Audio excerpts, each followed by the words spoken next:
Alright guys, as you can see today we have another test video. And this time our test is going to be with a machine you haven't seen in quite a while. And that would be the Kirby G4 80th anniversary. Now the reason why it has two tape things on the handle right here is because a screw broke on the back end that holds the plastic piece in place. And this is the only way to do it now, pretty much. And the next machine you've seen quite frequently lately is my Shark Navigator Lift-Away that I've been testing all the quirky attachments for. And now, before I begin this, I'm going to explain some things. Like, the reason why I'm doing this test is because sure, these machines look very different, but they are very similar in many ways. Like, these are both some of the most versatile machines out there. Meaning, like, you can transform them easily and like use a bunch of quirky attachments. However, there are some differences between these two. Like, you see, the Kirby is mostly metal, and it's made in America. And the Shark is mostly plastic except for the metal wand, and it's made in China. And also the Kirby is bagged and the Shark is bagless.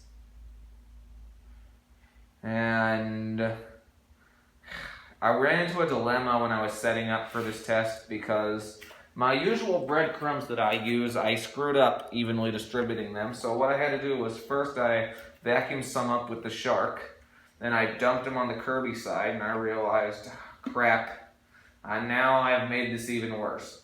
Then I went ahead and decided I gotta come up with a backup plan.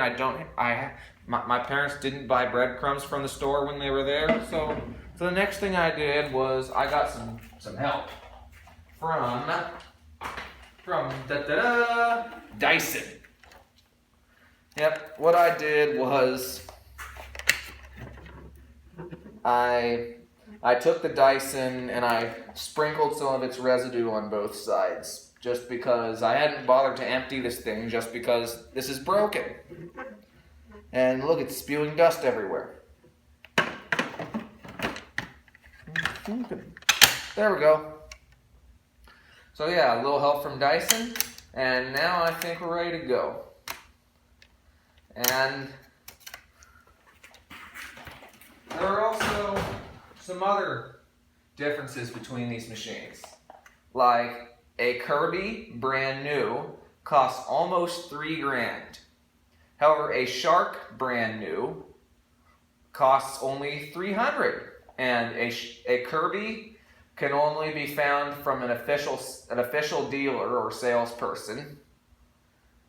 And a Shark you can buy at Walmart, you can buy it at Best Buy, you can buy it at Target, you can buy it on Amazon.com, you can buy it just about anywhere. And Sharks are more heavily advertised than Kirbys are.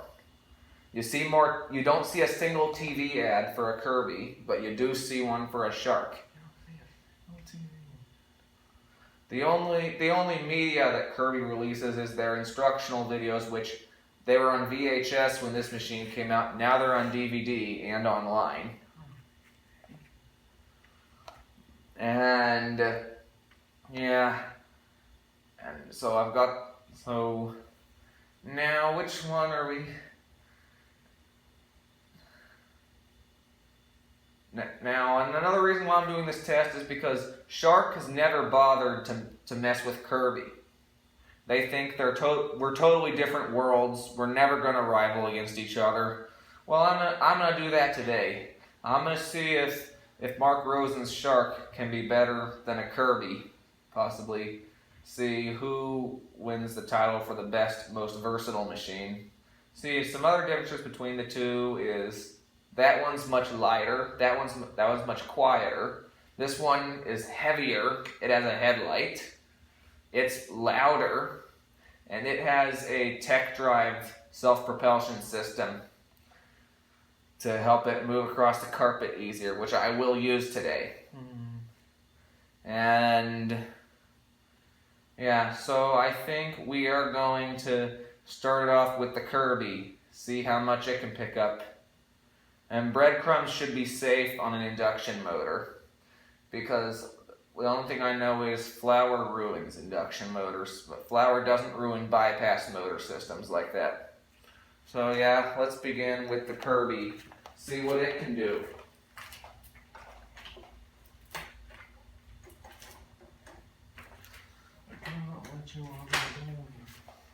Three, two, one.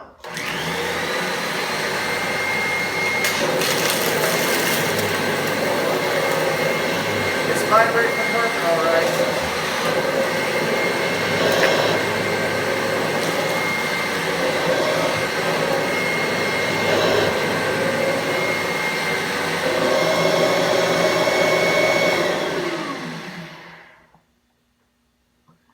And there we are for the Kirby. It smells a little funky. I think it must be the belt.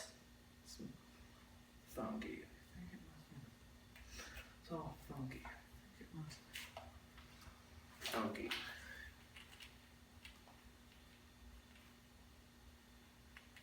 Let's see. Not too much deep down particles left. Alright, Kirby did an impressive job, as I'd expect them to. And now it's time to test the Shark.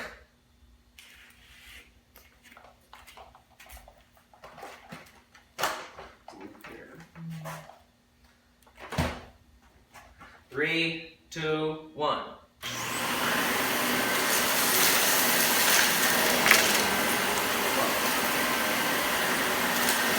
Doesn't want to pick up some of these things.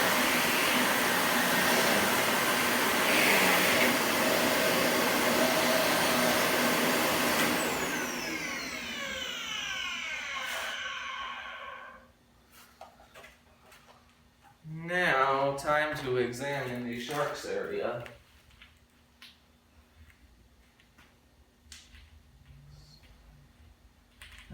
Left some deep down particles. It's tight here.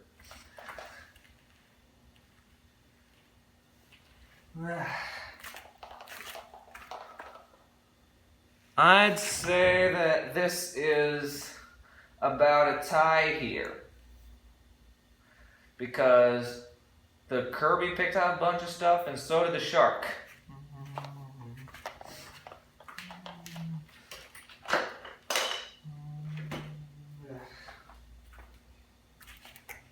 There's how much the Shark got right there.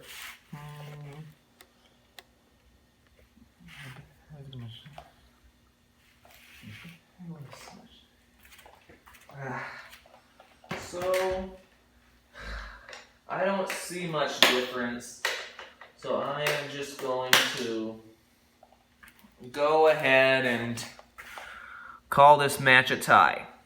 So I'm going to let them both clean up the remainders,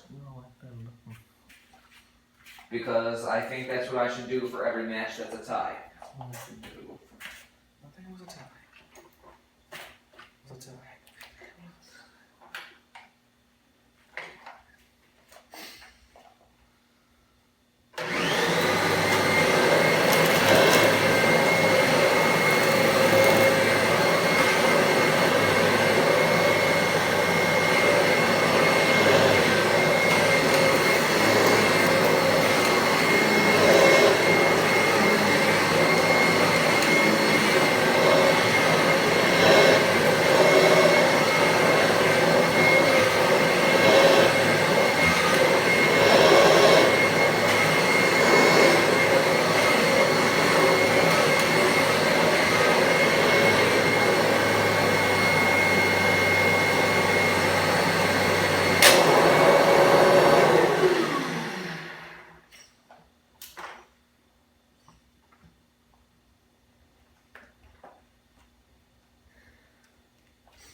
now Shark again.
Again, exceptional.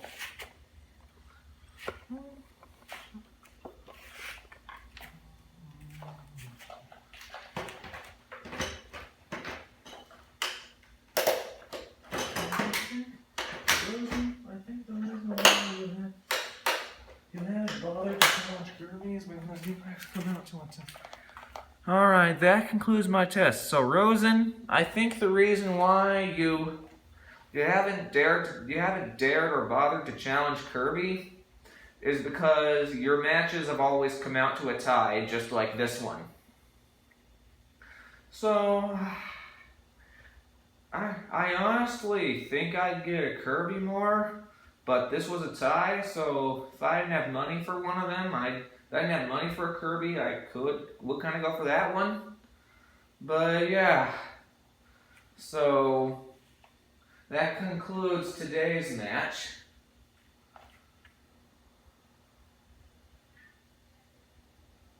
And so just put in the comments which one you think you would buy. Anyways, that's all I have for you today. See you all next time.